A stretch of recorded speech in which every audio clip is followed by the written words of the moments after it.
উঠানোর চেষ্টা করতেছে, ঠাস কেমনে। আসসালামু আলাইকুম গাইস, সবাই কেমন আছেন? আশা করি অনেক অনেক অনেক ভালো আছেন। চলে আসলাম জীবনে প্রথমবার ভিডিও ব্লগের রিভিউ নিয়ে। আমি এখন আছি বর্তমানে ফ্যান্টাসি কিংডম, ওয়াটার কিংডমে। তো আমরা 3 বন্ধু মিলে চলে আসলাম ঘুরতে।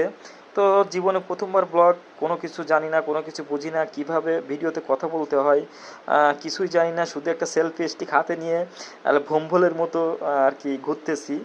সো আমরা প্রথমেই আর কি ফ্যান্টাসি কিংডমের ওয়াটার কিংডমে প্রবেশ করছি। তো ওয়াটার কিংডমে ঢুকেই আমি পানিতে নেমে পড়ছি, কারণ সুইমিংটা আমার খুবই ভালো লাগে। তো আমার সাথে আছে আমার 2 বন্ধু, শুভ, পেছনে শুভ আছে এটা, আর এটা আসতেছে মেহেদি। তো মেহেদি শুভ মিলে আমরা 3 বন্ধু মিলে ফ্যান্টাসি কিংডমে ঘুরতে গেলাম। তো দেখতে পাচ্ছেন আমি আছি সেলফি স্টিক হাতে নিয়ে ভম্বলের মতো শুধু হাঁটতেছি, ঘুরতেছি। ব্লগে কি বলতে হয় কোনো জেনারেল নলেজটাই আমার ছিল না। শুধু হাঁটতেছি আর মেয়ে দেখতেছি, এত সুন্দর সুন্দর মেয়ে, আর খালি সেলফি তুলতেইছি। আমি মনে হয় কমসে কম 5,000 মতো ছবি তুলতেছিলাম। ভিডিওটা চালু করেই সেলফি স্টিক দিয়ে শুধু ক্লিক করে আছে ছবি।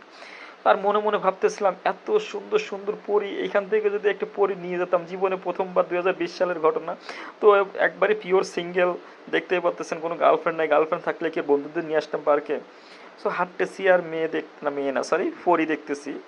তো দেখতে দেখতে দেখতে দেখছি শুধু সেলফি ক্লিকই করে যাচ্ছি, আর পানির ভিতর বারবার নেমে ওই যে পানি কুলি করতেছি। গাইজ এখানে একটা টুইস্ট আছে, এখানে একটা ইন্টারেস্টিং ঘটনা হলো, এই যে বারবার পানি কুলি করতেছি আর যে পানি ছালতেছি, এই সুইমিং থেকে উঠে আমি পরে দেখি যে গাইজ আমার পিছনে প্যাম্পাস ভাসতেছে। এর থেকে দুঃখজনক আমার আর মানে আর কখনো হই নাই।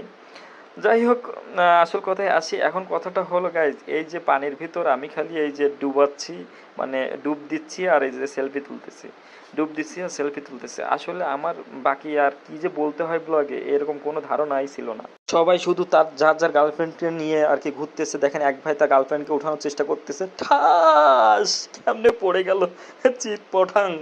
যাই হোক, এরকম অনেকেই ইন্টারেস্টিং ঘটনা ঘটে এখানে। অনেকে এসে এরকম ডুব খায়, পানি খায়, সুবনি খায়, কত কি যে করে গাইজ। তারপরে আমি শুধু করি কি জানেন, আমি এই যে সেলফি স্টিকটা হাতে নিয়ে শুধু সেলফি তুলতে থাকি। আমার আর কোনো কাজ নেই। পানির ভিতর সেলফি তুলতে তুলতে হাঁপাই গেছে, এখন উপরে উঠে শুধু সেলফি তুলতেছে আর দেখতেছি আমার ফ্রেমে কি কোনো একটা পরীক্ষা আনা যায় কিনা। আর শুধু শুধু পাশে দিক খেয়াল রাখতেছি যে একটা মেয়ে যদি আমাকে পছন্দ করতো, বা একটা সেলফি যদি আমার সাথে তুলতো, একটাকে যদি আমি পড়াইতে পারতাম, এখানে নিয়ে সুইমিংয়ে একসাথে সাঁতার কাটতাম। শুধু এটাই ভাবতেছি আর পিছনে ঘুরে ঘুরে ঘুরে ঘুরে দেখতেছি। যাই হোক, নেমে পড়লাম। নেমে এখন বন্ধুদের খুঁজতেছি, ওরা সবাই কোথায় গেছে। শুভ শুভ অলরেডি কিন্তু একটা মেয়ে পটিয়ে ফেলছে। সে কিন্তু পটানোর জন্য খুবই উস্তাদ, কারণ সে আমার এক সময় আমার এক্স গার্লফ্রেন্ডকে পটিয়ে ফেলছিল গাইজ। এটা সব থেকে একটা মজার ঘটনা। সো তার সাথে একটা সেলফি নিলাম।